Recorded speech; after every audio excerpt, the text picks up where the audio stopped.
What's up, everybody? Cinephile Mike here, and I'm pleased to be joined by writer and director Jeremy Max to discuss his new psychological drama, Bleeder, making its world premiere at the Oscar qualifying HollyShorts Film Festival. Starring former professional boxer John Duddy, Bleeder tells the story of a man who believes physical pain is the only way to silence the emotional wounds he carries, creating a powerful meditation on trauma, masculinity, and the possibility of healing through human connection. Jeremy, thank you so much for taking the time today.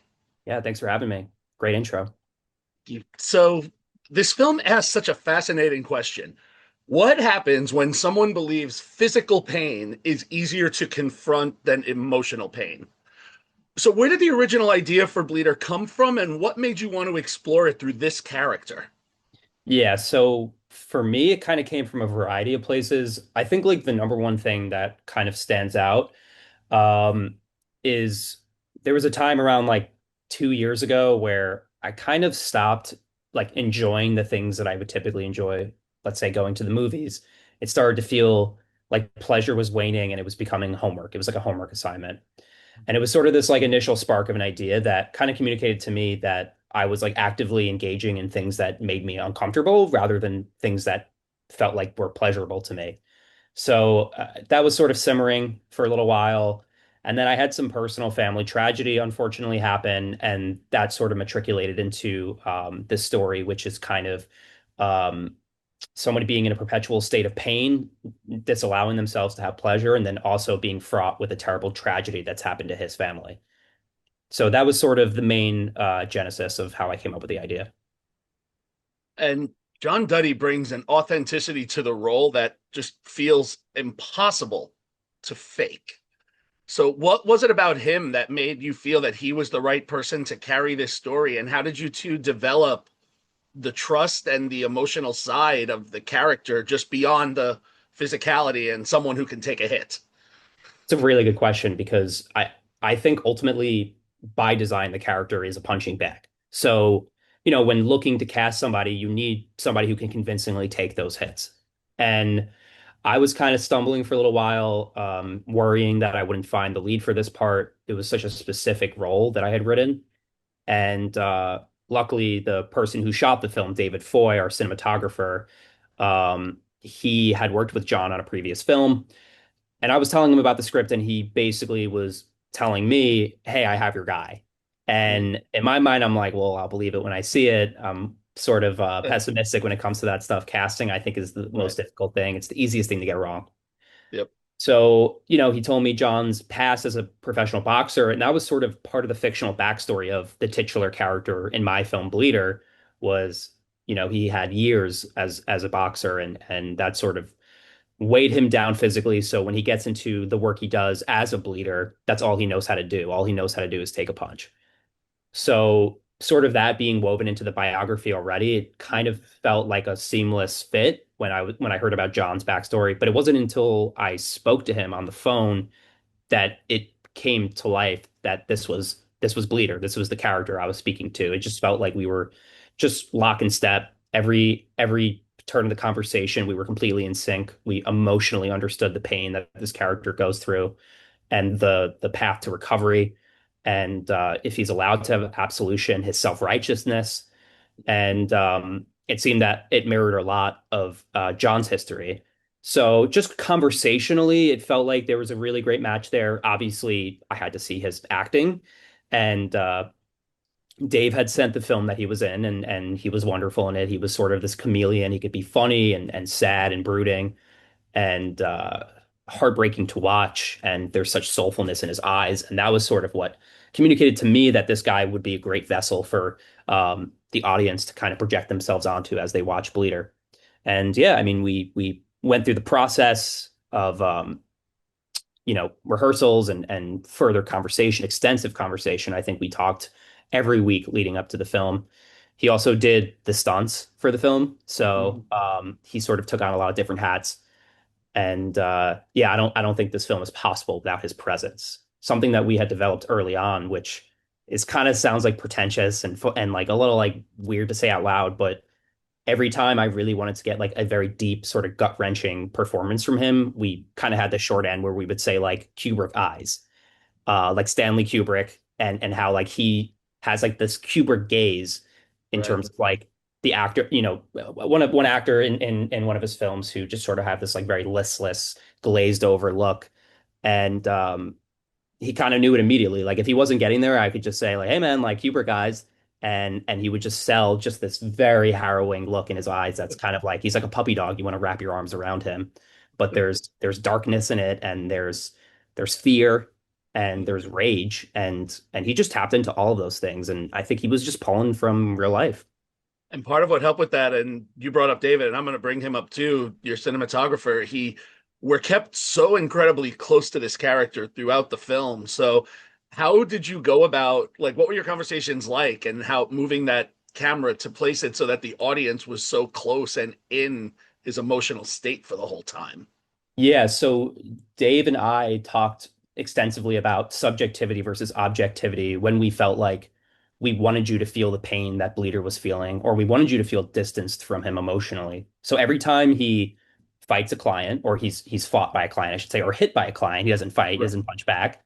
Um, we're incredibly close and viscerally immersive with his experience, immersed into his experience, versus when we're with him and his wife, it's more of a very dreary, very dour feel. We're sort of a little bit far away from them. There's a lot of negative space, empty space. We sort of wanted it to feel like there's these like haunting remnants of their past that are sort of like precluding them and can't die.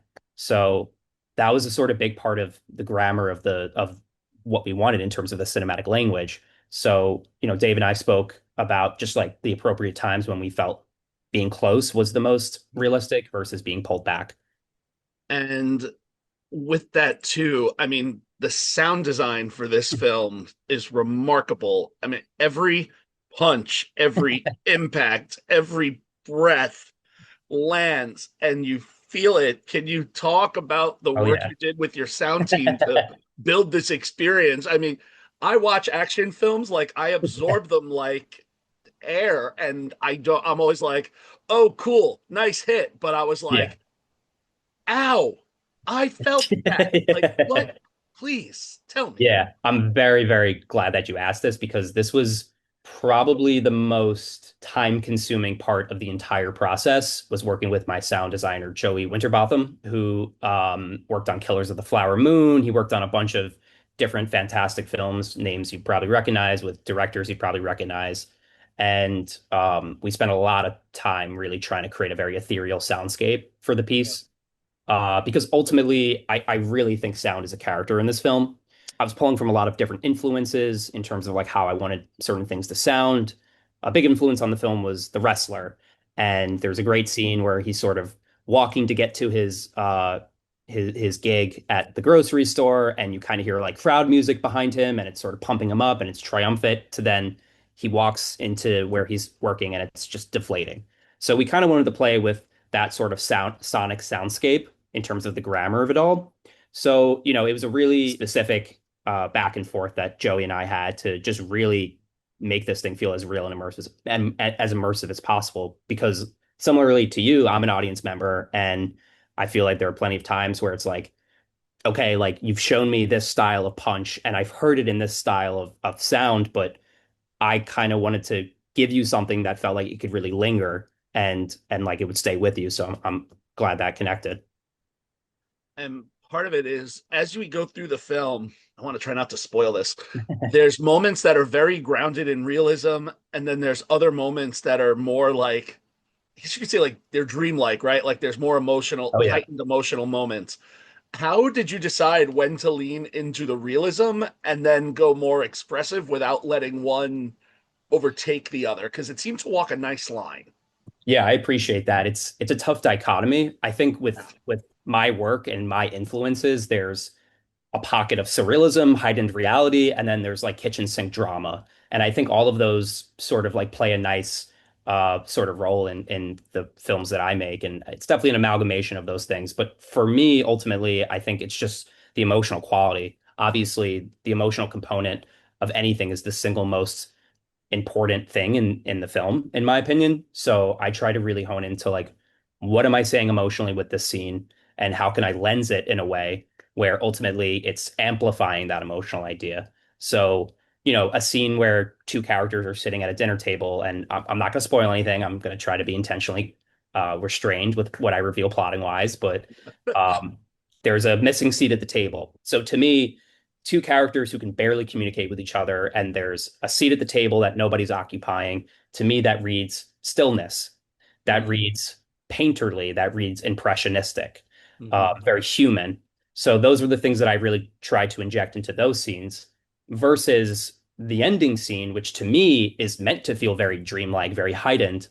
I pulled directly from the film Vertigo, Alfred Hitchcock's film, which is my favorite film of all time, for that last scene where essentially a character is silhouetted and she walks out from shadow to reveal herself. And the emotional catharsis that I'm trying to hit on is very similar to what uh, John Scotty Ferguson in the movie Vertigo goes through when he sees uh, the character Judy become Madeline again for the first time. So I was really trying to mirror that, but obviously Vertigo is a sleek, stylized neo noir. So I felt like that moment emotionally just called to be a little more stylistic. And yeah, I think it was communicated well through the film's language. It felt very consistent. And the film, it really ultimately suggests, and I talked about this a little bit in the intro, the idea that, healing might come through connection rather than just punishment. So as you were developing Bleeder, how did you go about approaching that balance between the dark idea with the sense of hope? Because oftentimes we kind of fall into that downward spiral, Yeah. never seeing the light at the end. I think like I selfishly always like to kind of wrap my stories up in a nice little bow. If it kind of like ends in like a win for the character, Right. it could be a very like scrupulous win that's like kind of like amoral, or it can be something that is more hopeful. I think this was the first time where, in my last two short films, Dreamgirl was like my debut short film. That film ends with a guy coming home and realizing that his marriage is actually something beautiful. In my second film, um, it's a little more gut wrenching, a little bit more harrowing. It ends with a character basically realizing what he's done is not he's done a terrible thing, and he has to reckon with that. And then in this, obviously, I think you're basically watching a character like quite literally get like knocked around, beaten up, physically denigrated, and it's like, how can this guy catch a break? And I felt it was incumbent of me to give him that break, to give him a win at the end. So, to me, I think like violence sort of binds all these people in this film, and sometimes we expect something and then we're disarmed by something, and I think in the case of Bleeder, he thinks violence is the only answer, but sometimes a hug can heal all of our wounds and kind of disarm us in a way that we didn't think. Yeah. And I understand. So Bleeder is also serving as a proof of concept for a feature. So as you think about expanding this story, what excites you most about spending more time in this world? I want So to spend more yeah, time in it. yeah, thank you for asking about that.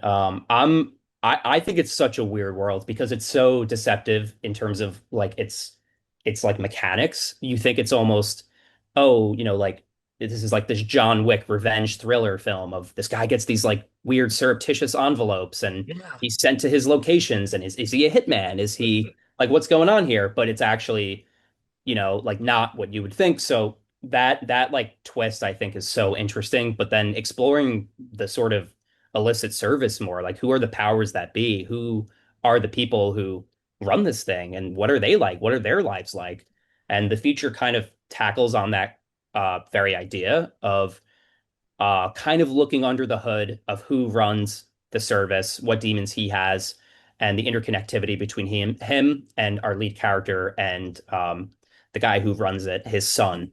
So there's sort of this weird triad going on, and I'm really excited about it. There's a lot of really cool stuff set up. We're pretty deep into development, so I had initially written an origin story for Bleeder in the future, but I kind of scrapped it. I think it's a little bit more interesting that we keep it intentionally subdued. Yeah. So now that the film is making its world premiere at HollyShorts, how exciting is it to finally share this film with audiences for the first time? Yeah, it's a really daunting thing. Any time you're done with the film, it's no longer yours. I Yeah. think, you're kind of putting it into the hands of other people, and it's sort of up to like their wherewithal to decide how they feel about it. Luckily, I've been sending the screener link around. People are really resonating with it, which is great. People are pretty blown away by it, which is exciting, and very humbling. But I haven't really had the experience of watching it with a full audience. So, Yeah. there's elements of the film that I'm like a little squeamish about because I'm like, are they gonna laugh? Are they gonna find this like darkly funny? And it is darkly funny, but it's not a comedy. It's not a funny film, but I could understand why an audience would laugh at a Right. certain moment in terms of like the uncomfortability of it, and slicing through that with laughter, I think is something that I find very interesting when I show my film to an audience. I find that they really get like the darkly humorous aspects of what I'm going for. And as you look back on making Bleeder, what is one best practice that you picked up either on Bleeder or previous that you look forward to carrying into your next project? And also on the other side, was there a learning curve that's, changed how you approach filmmaking moving forward? Yeah, I think I learned so much more about my style of directing through this process in a way that I felt like wasn't maybe necessarily I wasn't so keen to it in the past. So I shot on 16 millimeter film for this project. So to create a very textural, very gritty look. And there was an excitement around shooting on film. I think anybody gets giddy at the prospect of doing it, but then you actually have to do it, and it's really terrifying. And you don't see your image until you get those scans back, and your film could be clouded. It could be overexposed. Luckily, I had a killer DP who took care of all of that. But the big sort of learning curve that I sort of went through is that I always kind of prided myself on being a coverage over takes guy, meaning I like to put the camera here, here, here, here. And I've realized this time around, I like takes. I really like being able to go at a performance multiple times. That doesn't really mix well with shooting on film. So we ran out of film a couple times, or we got very close. So we bought Right. film. You know, we did our little B&H runs. So we were just getting to that point where I was told I was being incredibly precise and intricate, and that kind of was spelling doom for us in terms of the amount of film we had. So I had to be a little cautious there. But it taught me that yeah, I like to roll on the camera, and that would also mean that we would run out of film quicker. So big learning experience, I will say. And I'm pretty thrilled with how the film came out ultimately. And one last question before I have to let you go. When audiences leave Bleeder, what's one feeling or idea you hope stays with them after the credits roll? I think it's sort of what you were touching on in the beginning, that, physical pain does not heal our emotional wounds. And our character needs to basically move through this, perception that he has of his own self, and realize that the way he's been living and the way he's been physically harming himself it's not going to take away the pain. And forgiveness does. And being able to be in accordance with what you've done, and atone for what you've done is the only way to move forward. And for this character who's running away from that, he needs to be on the path to absolution. And ultimately, I think his emotional wounds are somewhere closer to being healed by the end of the film. And I know I'm being very nebulous about that, but I think it's really important that we understand that physical violence ties us all together in this world, and it doesn't advance any of our lives. Jeremy, thank you so much for taking the time to chat with me today. Bleeder will make its world premiere at the Oscar qualifying HollyShorts Film Festival taking place August 13th through the 23rd in Los Angeles. If you're in the area, check it out. We will include information on how to get tickets in the notes below, as well as social media information for the film and the team. As always, if you enjoyed this conversation, please make sure to like and subscribe to the channel for more interviews like this, spoiler-free reviews, and check out my website, cinephilemike.com, for more festival coverage and great cinematic content. I will see you all next time, but until then, this is Cinephile Mike reminding you to take a break and watch something new. Jeremy, have a great day. Thank you. Thank you for having me.